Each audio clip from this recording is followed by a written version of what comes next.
Welcome to Aging Gayfully. We're about adventure, leisure, travel, being a citizen of the world, traveling to destinations, and being a part of the global community as we age and prosper in body, mind, and spirit.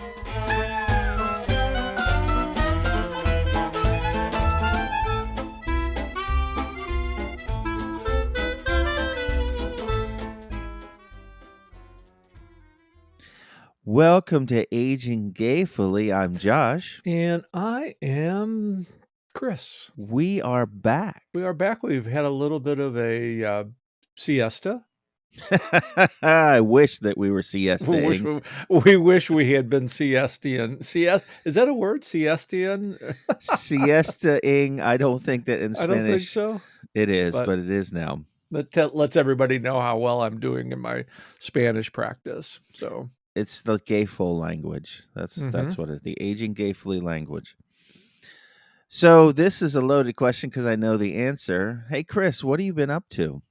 I've been traveling. I did make a trip to St. Louis.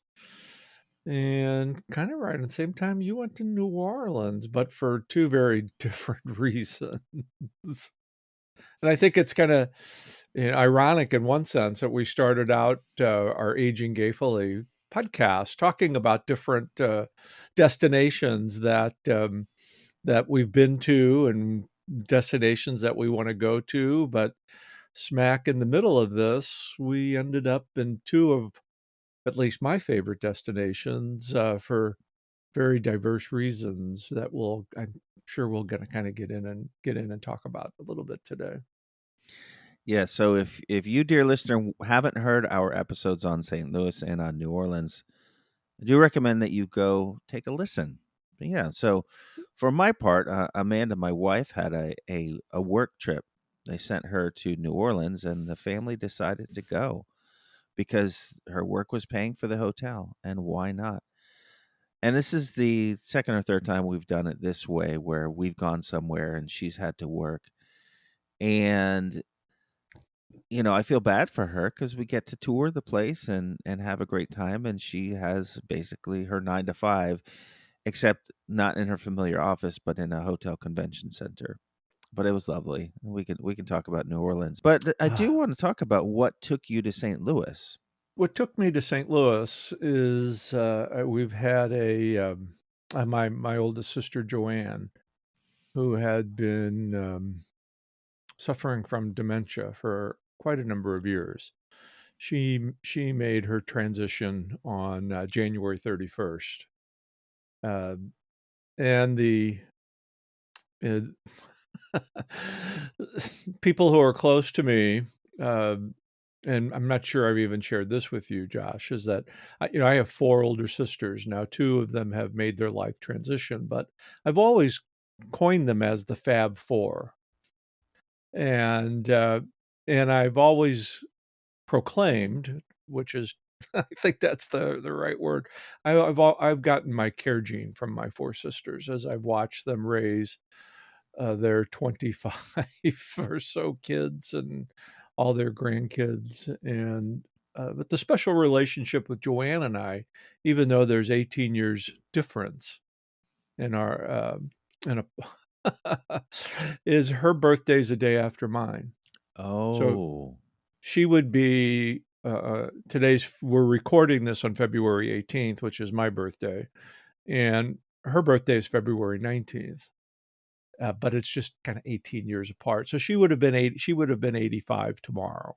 Mhm. And but as a kid, she would tease me all the time. She would say, "I'm I'm on the 18th. You're on the 19th." And she would just do that as as one of her ways of teasing me. But I think the other important component about this is that even with this massive age difference, boy, she wouldn't like me saying that, would she?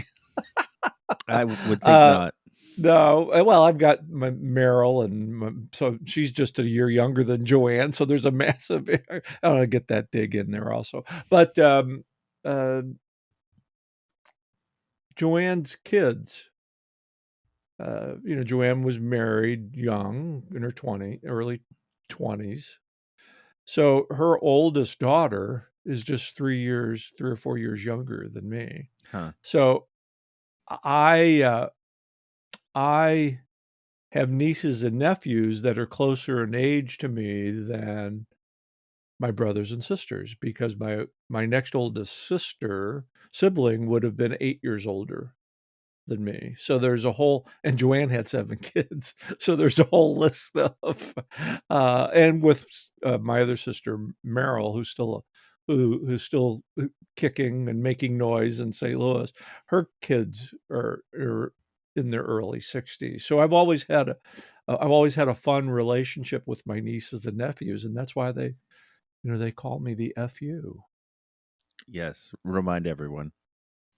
Well, what were you thinking? It's the favorite uncle. Yes. So, Yes. but no, a lot of reflection, you know, since Joanne made her passing, and what a beautiful send off her children gave her, and the people that we saw at the celebration. We had a private burial for her and a memorial mass, and some of these things that we all experience in life, where these celebrations would really, and it is a life celebration. You get together with folks, you see people that you haven't seen in years, and you you reminisce in a positive way, and you rejoice in a sense that her, no matter what your faith belief might be, she's pain free. And that dementia that had engulfed her life for a number of years here, that's all gone by the wayside. And I take comfort in that. But it sure was fun going to the memorial mass, and some of her grade school and high school classmates who knew me as an infant, and Mm. and they come, oh, this is the little brothers, and I recognize a lot of the names, and because we've always been a kind of a close knit group, and they all know one another. But as I said to my brother, who is 10 years older than me, we really grew up in two separate families. Hmm. Yep. The five of them, from 8 to 18 years older than me, they most of them were already out of the house by the time I have any real memories of living with them.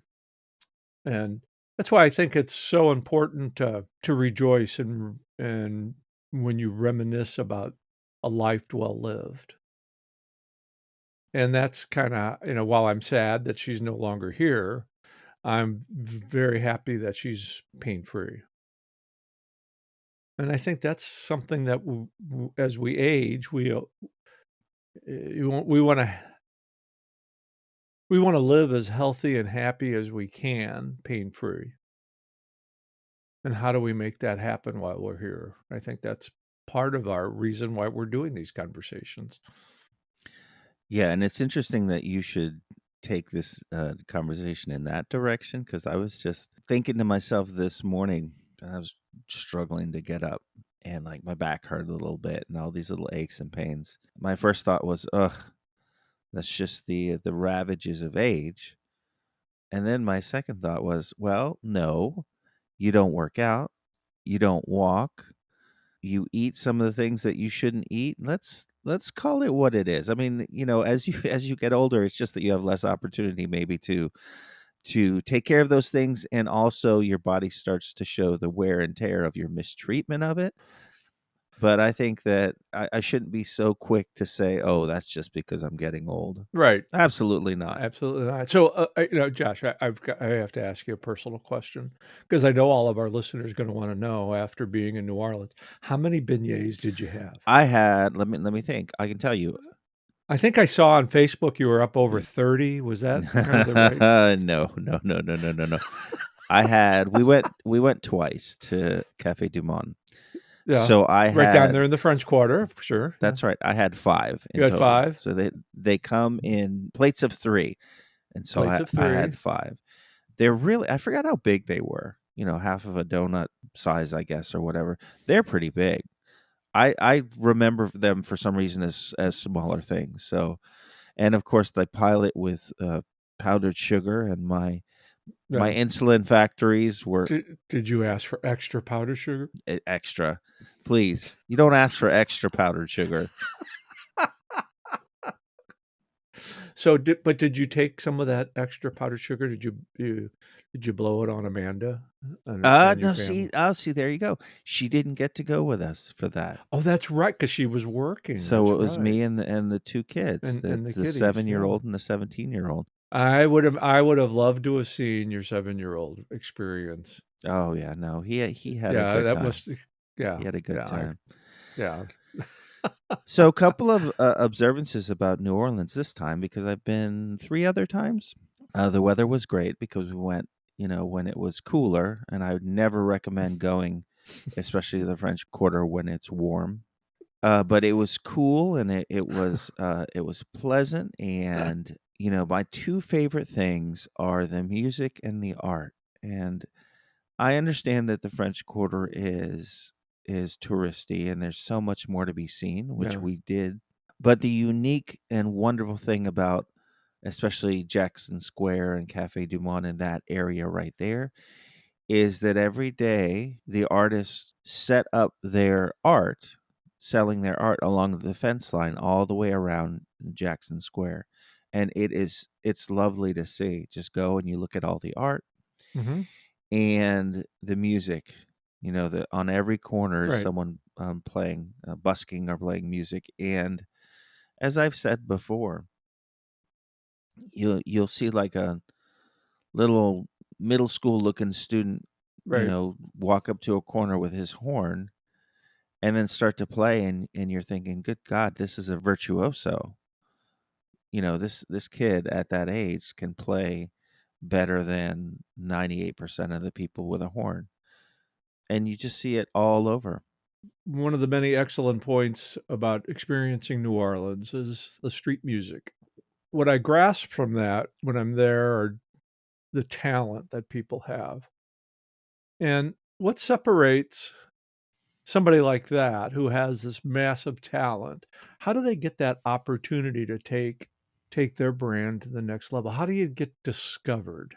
Or if they really want to be discovered, maybe you're just kind of happy living in their own world. But New Orleans is filled with talent like that.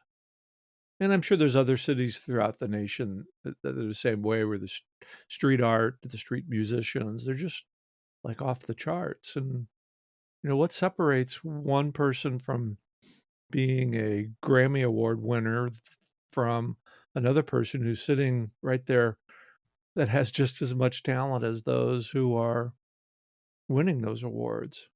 My son, well, both of my sons are creatives. One of my sons makes excellent electronic music, and he's got a channel on YouTube, and he's on Apple Music and all this and that. He's not signed to any sort of deal or anything, but he puts his stuff out there. And then my other son is a very talented video artist, and he has some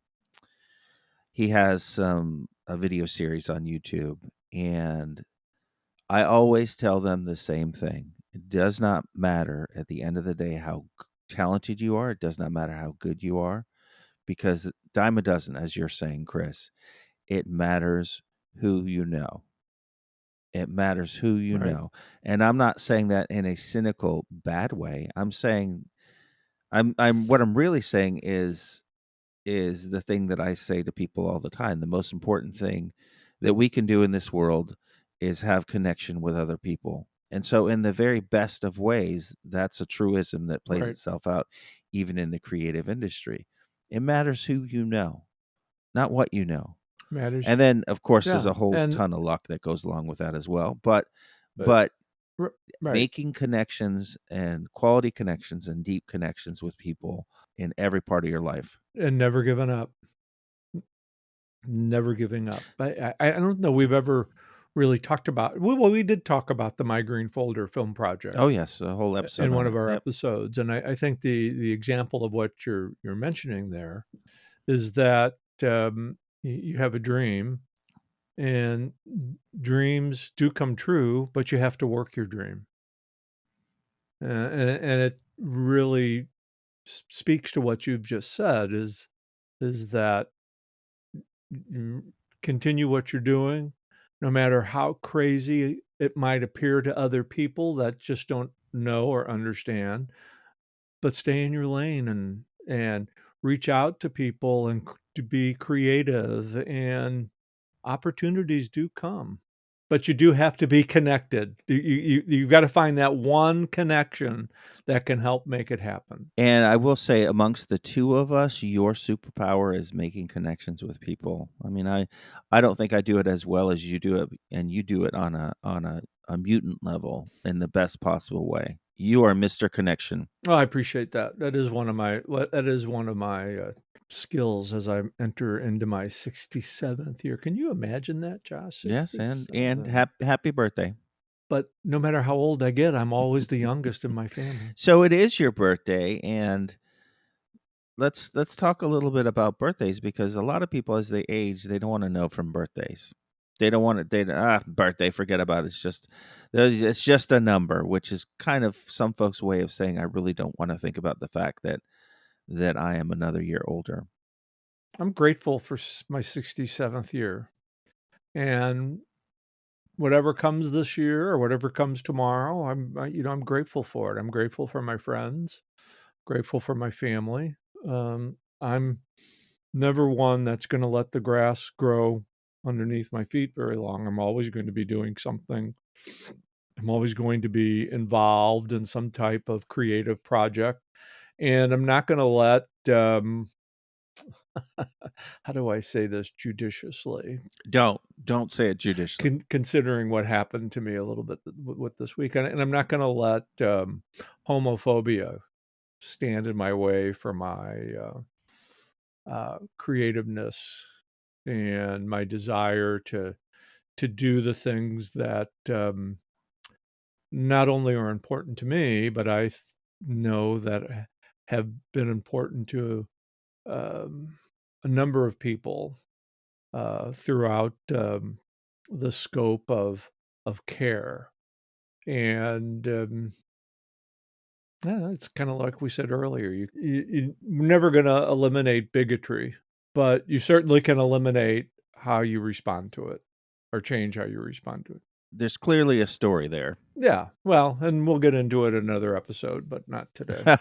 Oh, that's a That teaser. is a teaser. That's a teaser. But Yeah, needless to say, that you've experienced something unpleasant going along with that, yeah. and hmm as we go forward, I do think it's important for us to tell these stories just so folks know that it's hard for everyone.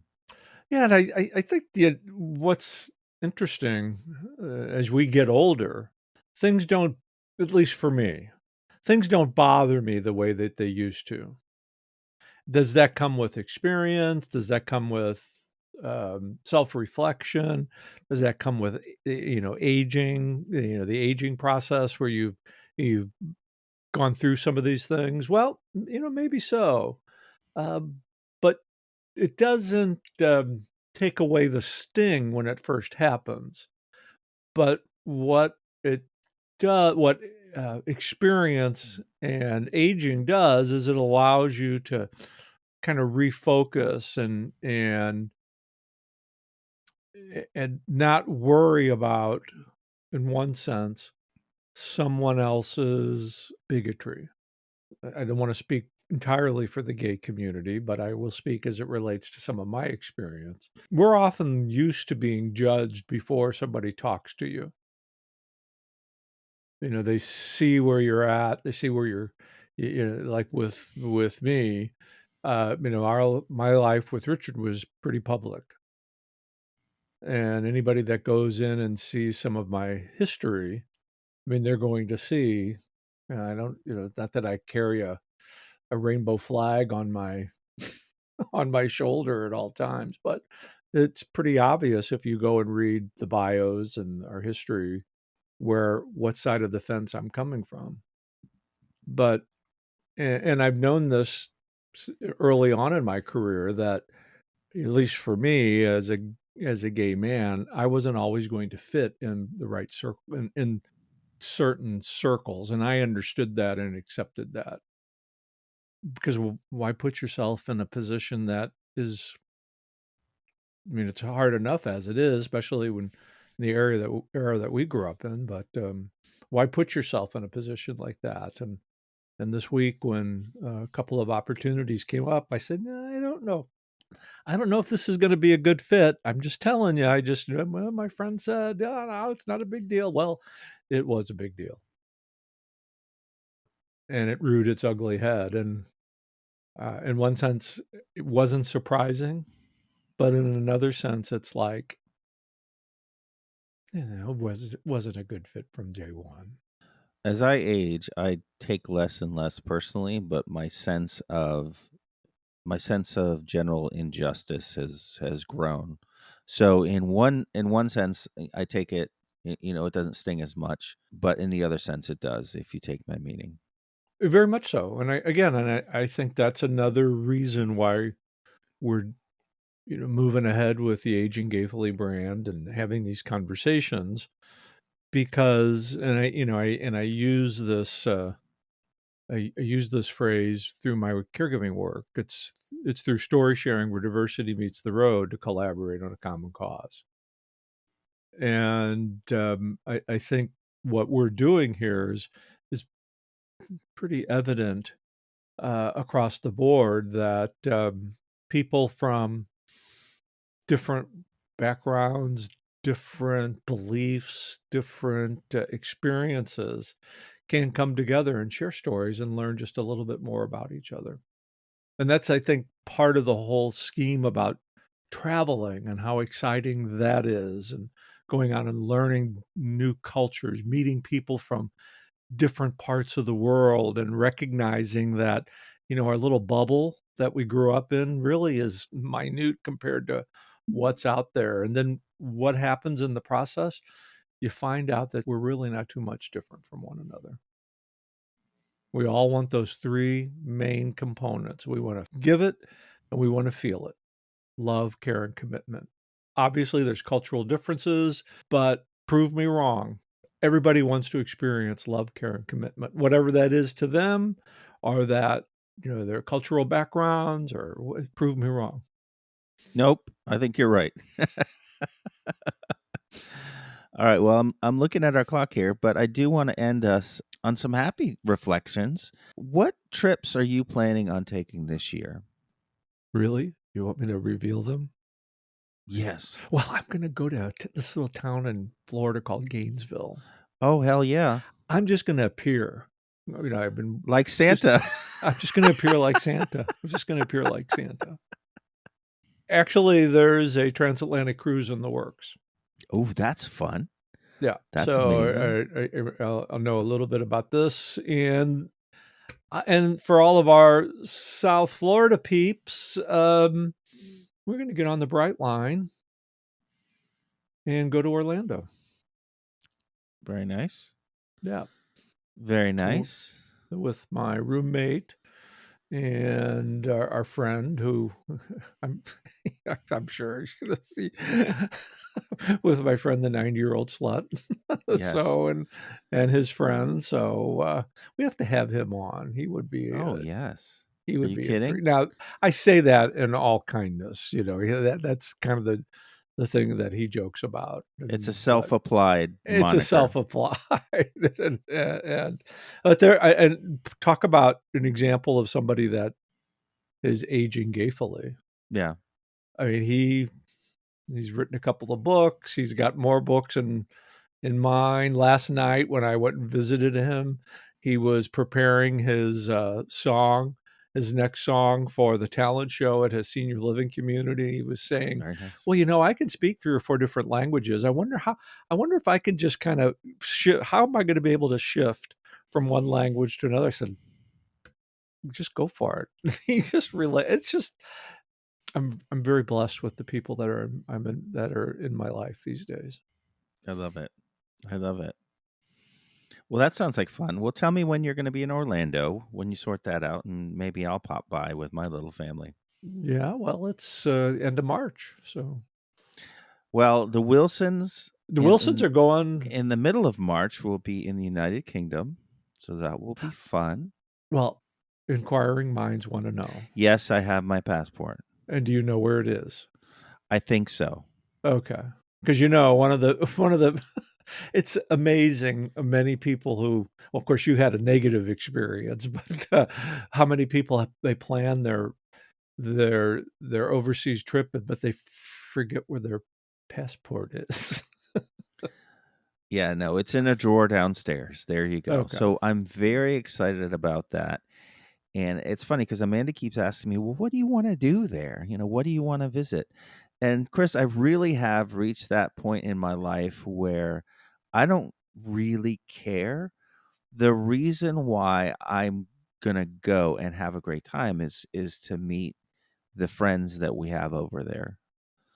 So traveling to me has become much more about connection with other people than almost anything else. That's what it's Whether all it's about. connecting with and learning about any given local that I may Hmm. not have met yet, or even better, meeting up with friends who are locals. Hmm. So I'm very much looking forward to meeting my crazy friends over there. Then Amanda's work is taking her down to Miami later in the summer, so I will be going Oh, back down to where I grew up, my old stomping grounds, Miami, for a few days. So that'll be fun. And I think those are the only trips that we have planned. we eventually will take Aging Gayfully on the road here, especially we'll start out in Florida and we'll, I'd love to do some live shows later this year in some coffee shops in and around Florida. And from there, we'll just continue to Yep. expand the brand. And I think we're going to have some merchandise coming out here pretty soon. And it's all good. Well, excellent. Maybe we'll see you, dear listener, on the road. But until then, Chris, how can folks get in touch with us?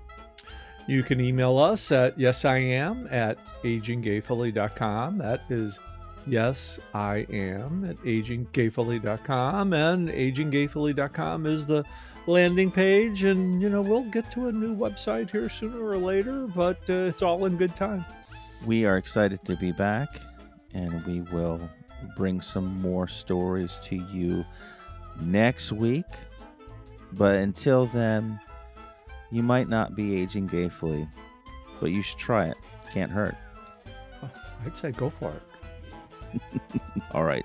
Talk to you later.